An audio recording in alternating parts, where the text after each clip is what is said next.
güzel duruyor arka plan.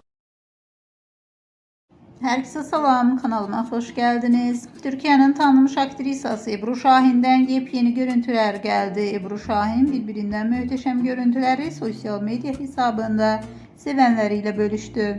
Həmin görüntüler izleyicilerin marağına sebep oldu. Fotolara kısa zaman ərzində çox sayda beğeni ve şərh geldi.